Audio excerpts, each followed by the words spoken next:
primer lugar, no importa el método que se practique de yoga, el cuerpo humano es el mismo, la mente del ser humano es la misma, y desde luego el funcionamiento de ese software que tenemos en nuestra mente, sea cual sea el nivel, sea subconsciente, consciente o incluso supraconsciente, para los que son maestros de la práctica del yoga, es el mismo.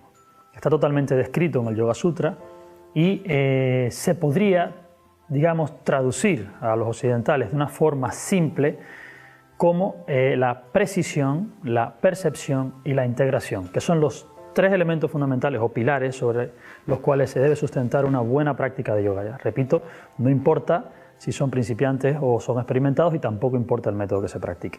¿Por qué? Pues muy simple.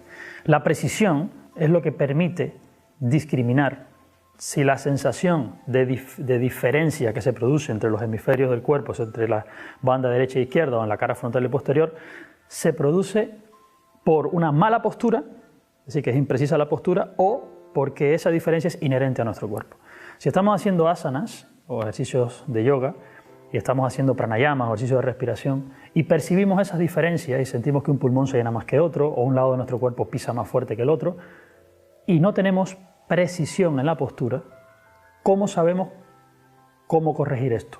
¿De qué forma lo corregimos? Entonces, si no hay precisión, no sabemos cómo poner nuestro cuerpo en un estado de equilibrio.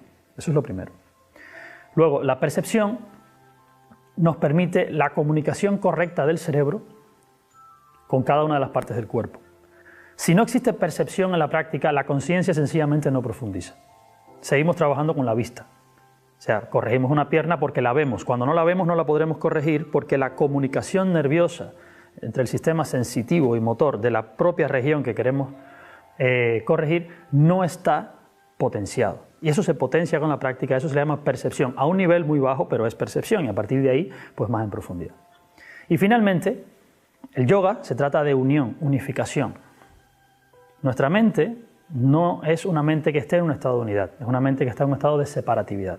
Y cuando empezamos a hacer posiciones de yoga nos damos cuenta. Cuando pensamos en el pie se nos olvida el hombro. Cuando pensamos en el hombro se nos olvida el pie. Es decir, la mente salta del pie al hombro o del hombro a la pierna o al vientre según el foco de atención se mueva. Y entonces esto es imposible que nos conduzca a un estado en el que la mente por sí sola engloba el punto de atención o el foco, engloba todo el área de la idea que se quiere trabajar y se llega a estados que se conocen como concentración o sencillamente abstracción sensorial, que es pratyahara o meditación.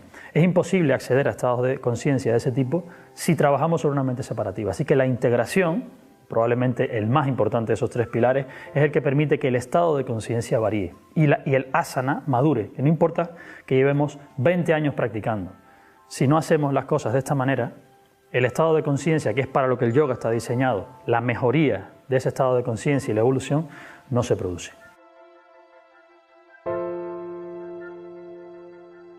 Yo respondería a esa pregunta con una pregunta. ¿Dónde está, en qué área de su cuerpo, o de su mente, o de todo lo que les define como ser humano, dónde está la conciencia? ¿De qué zona de ustedes mismos son conscientes en este momento? La respuesta es simple, de la piel. La conciencia en el ser humano corriente está de la piel hacia afuera. Sufrimos de una extroversión enorme con respecto a la capacidad de introversión que tenemos. Nos hemos hecho a imagen y semejanza del ojo. Nuestra mente depende directamente del ojo. Somos altamente audiovisuales en este momento. Nuestra práctica depende del ojo. Por eso, cuando hacemos una posición, y todos los principiantes me lo preguntan siempre, ¿podemos poner un espejo para saber si estamos bien? Eso me lo preguntan a diario. ¿Se lo pueden poner? Lo que pasa es que mientras más espejos usan, mientras más siguen usando el ojo, más debilitan el resto de los canales sensoriales del cuerpo, que son los que van a dar la propiocepción. Esa propiocepción del cuerpo es la que genera la percepción directa, o sea, la conexión directa, como una DSL, como Internet, entre el cerebro y cada célula del cuerpo, y no entre el cerebro y el ojo, que le dice al cerebro lo que está pasando en el resto del cuerpo, que es lo que está pasando a día de hoy. El proceso de expansión de la conciencia, que va a la par del proceso de concentración de la conciencia, van a la misma vez, trabajados juntos, permite que se entrene toda la fibra nerviosa del cuerpo y del cerebro para que la mente dé una cobertura adireccional. Cuando al principio la mente trabaja de manera direccional y con esfuerzo, que tenemos que focalizarnos en el pie o focalizarnos en el hombro, no tenemos realmente el hardware de nuestro cuerpo preparado para soportar un funcionamiento adireccional y todo abarcante de la conciencia. Eso hace que tengamos que pasar necesariamente por una práctica precisa en la que el ojo todavía sigue siendo el que geométricamente nos dice que la asana es correcta, para poder discriminar y decir, todas estas diferencias que siento ahora, como la postura es correcta, se deben a la deficiencia de mi sistema osteomuscular, nervioso, endocrino, etcétera, etcétera. Y poder arreglar todo esto y ponerlo en equilibrio. Y una vez que llegamos a ese punto, sabemos que el instrumento con el que vamos a observar nuestra mente y nuestro cuerpo es un instrumento que está calibrado y equilibrado. O sea, a partir de allí empezamos a potenciar la percepción. Si empezamos a intentar percibir sin lo primero, obviamente es como usar un microscopio o un telescopio opaco, en el que lo que vamos a ver está distorsionado. Es decir, la práctica es errónea, porque no partimos de un principio equilibrado y un principio cristalino, que podamos ver sin distorsión, lo vamos a sentir sin distorsión. Nuestros nervios nos engañan, para decirlo de alguna manera. Y finalmente, la percepción hay que irla entrenando, hay que ir expandiendo el foco de atención hasta que no sea necesario saltar de un lado a otro. Es decir, ya cuando la mente logra abarcar al cuerpo completo, no salta, porque ya está en todas partes. Pero hay que entrenarlo, como si fuera una pesa, igual, pero en el sistema nervioso. Así que precisión, percepción, para después poder abordar la integración. Ese es el orden. Siempre que explico el yoga a mis alumnos, lo explico en términos de energía y tiempo. Nosotros podemos multiplicar todos los recursos que queramos, salvo nuestro tiempo y salvo nuestra energía en el estado de conciencia actual. Después aprenderán que cuando evoluciona el estado de conciencia también lo hace la energía. Pero en nuestro estado de conciencia no se multiplica ni la energía ni el tiempo. Entonces, los beneficios principales que tiene seguir una práctica correcta sobre estos pilares son muy simples. El primero, se minimiza la cantidad de energía que tenemos que emplear en sostener una práctica. Segundo, se potencia el resultado de la práctica haciendo que todos los desequilibrios que se pueden traducir como enfermedades, aunque no sean patológicas desde el punto de vista del yoga, las pequeñas lesiones, molestias posturales, deficiencias de los sistemas fisiológicos por estar desequilibrados, por no tener una homeostasia correcta, van desapareciendo con el tiempo. Es decir, se gana una calidad de vida en menos tiempo con respecto a seguir un curso o seguir una práctica sin este tipo de control. Y tercero, mucho más importante que todo, se minimiza el tiempo en el que uno recibe los beneficios profundos del yoga, que son los que realmente lleva buscando desde el principio. Estos beneficios a veces nunca llegan en la vida, porque la propia práctica de yoga está definida en el Yoga Sutra, que debe ser durante un largo periodo de tiempo, de manera ininterrumpida y con toda la atención que la conciencia pueda prestarle.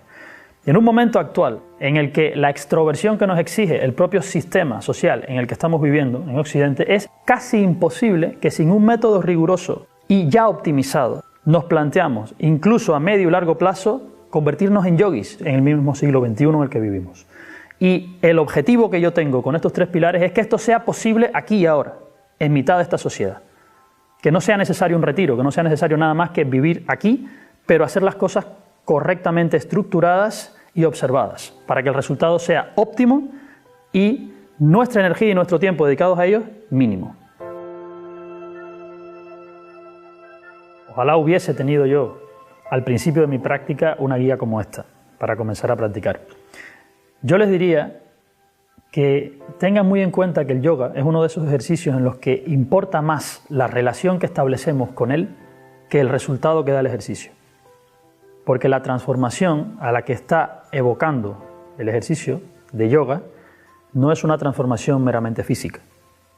Por eso es un ejercicio que no es cuantificable únicamente en resultados de elasticidad o fuerza o equilibrio corporal.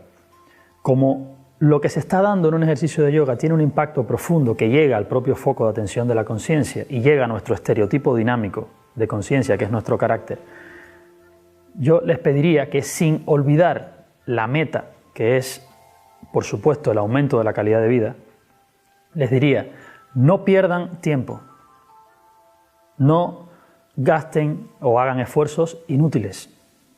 Busquen la forma óptima de llegar lo antes posible a un estado en el que puedan discriminar si su práctica es correcta o no, que es el verdadero estado de independencia de un practicante de yoga.